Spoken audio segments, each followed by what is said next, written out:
Empty. That's all I felt as I watched my apartment building illuminated in an orange-red inferno. Cheap liquor could still be tasted on my dry tongue from only an hour previous, where I had gone to a buddy's house to watch the game. That was the only thing that stopped me from burning in there, alongside everything I ever owned.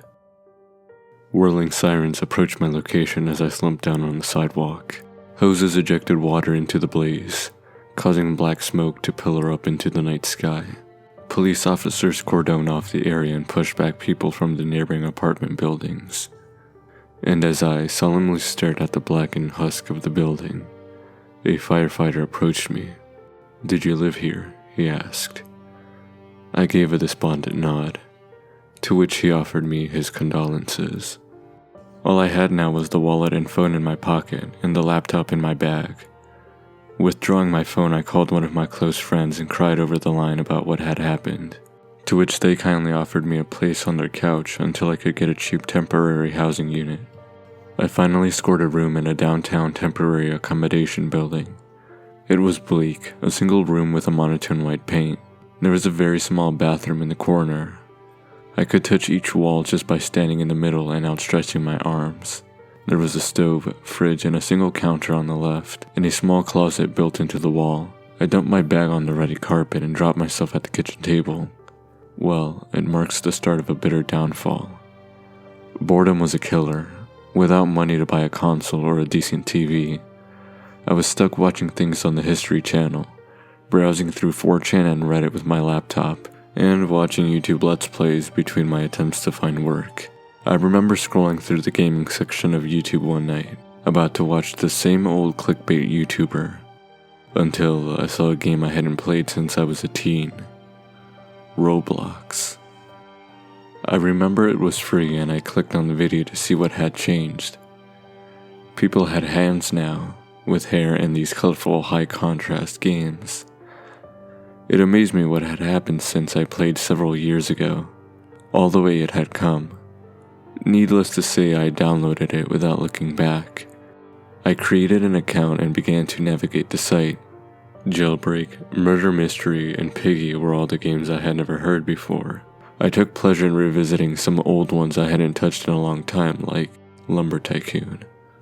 My life from that point took an uplifting turn.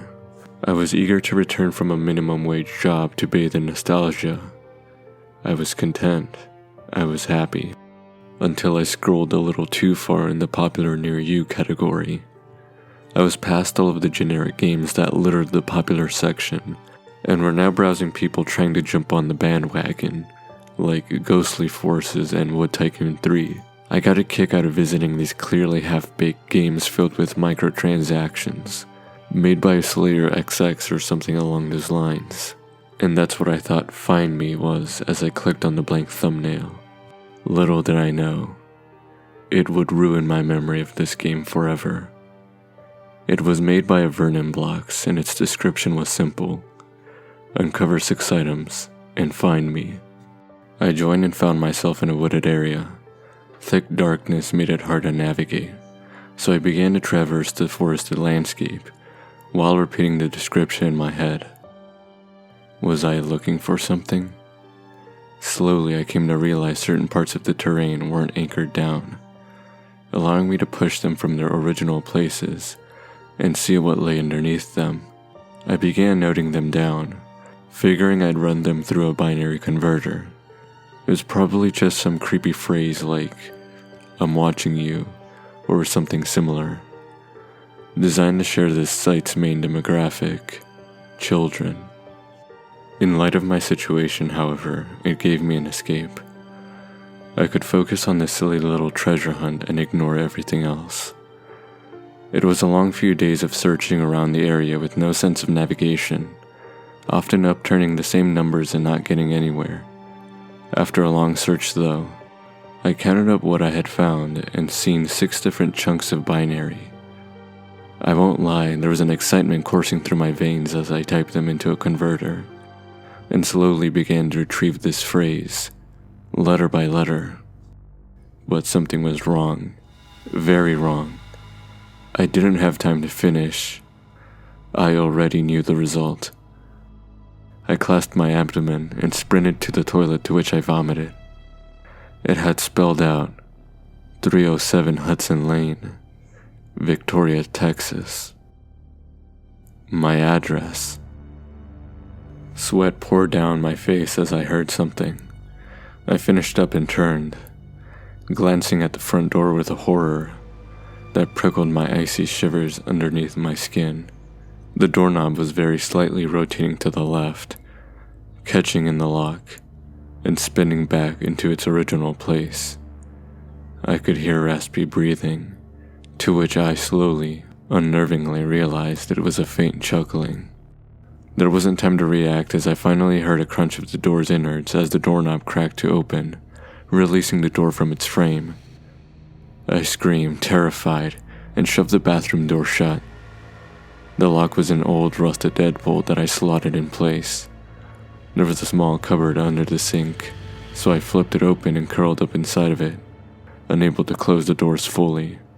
Hushed steps could be heard trotting through my apartment as if they were inspecting every inch. They worked around the room, starting from the kitchen to my bed, to the desk and the table where Roblox was still playing on my laptop. When he slowly navigated to the bathroom door, I sucked in a breath and closed my eyelids tight. Flashes of my life burned in my brain. Birthday parties, family gatherings, key events, and times in my life. I heard paper drift under the door, and as the adrenaline burned my veins, there was a calm set of steps to the front door. And like that, he was gone. It took me an hour to get out of the damp cupboard and step onto the cold tiled floor. A note had been put through the slat under the door. I carefully picked it up and stared at it with my stomach burning with fear. 3 words. 3 words that will stay with me until the day I die. 3 words scrawled in red ink. You found me. I was cooperative with the police when they arrived. I told them that the man had broken the lock and forced his way in, and left me the note. I left out the part about the Roblox game as to not sound insane, as the note's ink looked suspiciously like blood. They said they were going to take it for testing as well as to search for prints. I thanked them and they left with it in an evidence bag. I didn't sleep well that night. A couple of weeks later, one of the officers who came to my apartment arrived outside my door. I opened it and offered him coffee, to which we both sat at the kitchen table. My laptop remained in the corner of the room, covered in a litter of blankets and papers. I hadn't so much as opened the lid after the incident. The officer informed me that they found some prints that had no match on the database, but the ink was confirmed to be blood, belonging to a man named Vernon Reeds, who was found dead in his home another state over. The man who created the game was called Vernon Blocks. The man who died was called Vernon Reeds.